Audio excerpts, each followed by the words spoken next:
महादेव का अमृत वचन नंबर 1, अपने घमंड को काबू में रखें। आपका घमंड कभी कभी आपके लक्ष्यों को हासिल करने और आपके सपनों के चूर चूर होने की वजह में तब्दील हो सकता है। कहते हैं कि भगवान शिव अगर हाथ में त्रिशूल लेकर चलते थे तो इसका मकसद था कि वह अपने घमंड को काबू में रख सकें। उन्होंने न तो कभी अपने घमंड को अपने ऊपर हावी होने दिया और न ही किसी के घमंड को बर्दाश्त किया। नंबर 2, पत्नी का सम्मान। भगवान शिव को अर्धनारीश्वर भी कहते हैं, जिसमें उनका आधा हिस्सा उनकी पत्नी पार्वती का है। उन्होंने हमेशा पार्वती को सम्मान के साथ रखा और उनका हमेशा ध्यान रखा। पार्वती उनकी शक्ति थी और उन्होंने हमेशा उन्हें वह महत्व दिया जिसकी वह हकदार थी।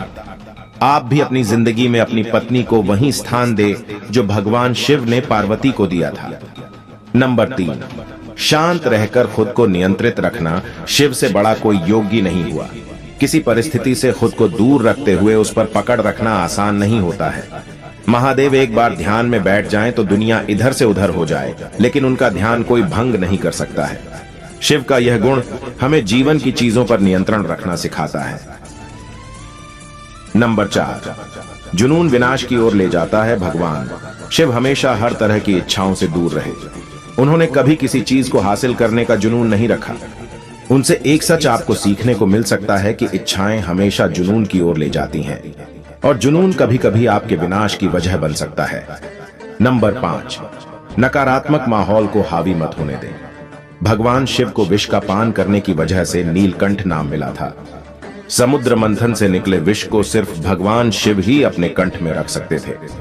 इस घटना से भगवान शिव ने दुनिया को हमेशा सकारात्मक रहने का संदेश दिया। उन्होंने बताया कि नकारात्मक माहौल या कोई घटना हमें सिर्फ कमजोर कर सकती। नंबर 6, भौतिक चीजों के पीछे न भागे। भगवान शिव हमेशा धन और संपदा से दूर रहे। उनके पास अगर कुछ था तो वह था एक त्रिशूल और एक डमरू। वह आपको सिखा सकते हैं कि अगर आप भौतिकवाद के पीछे भागेंगे तो फिर कभी खुशियों को हासिल नहीं कर पाएंगे। नंबर 7, शांत चित्त होकर आगे बढ़ें। भगवान शिव को महायोगी भी कहते हैं क्योंकि वह घंटों तक इस ब्रह्मांड के सुखी रहने के लिए तप किया करते थे। भगवान शिव का यह गुण आपको सिखा सकता है कि अगर आपका दिमाग शांत है तो फिर आप कोई भी लड़ाई जीत सकते हैं। किसी भी समस्या से बाहर निकलने के लिए यह एक बेहतर रणनीति होती है।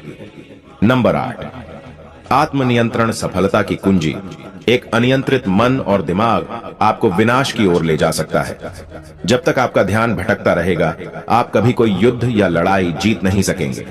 ऐसे में यह बहुत जरूरी है कि आप अपने दिमाग और दिल को अपने लक्ष्य की ओर ही केंद्रित रखें और इसे कभी भटकने न दें। नंबर 9, कभी बुराई या नाइंसाफी बर्दाश्त न करें। भगवान शिव को बुराई का नाश करने वाला माना जाता है। उन्होंने कभी भी अन्याय नहीं सहा और बुराई के प्रतीक राक्षसों का नाश किया। इसी तरह से आप भी अपनी जीवन में हर बुराई के खिलाफ लड़ें और हर होने वाले अन्याय के खिलाफ आवाज जरूर उठाएं। नंबर 10, हर चीज सिर्फ कुछ क्षण के लिए। भगवान शिव एक महायोगी थी और महायोगी कभी भी मोहमाया में नहीं पड़ते हैं।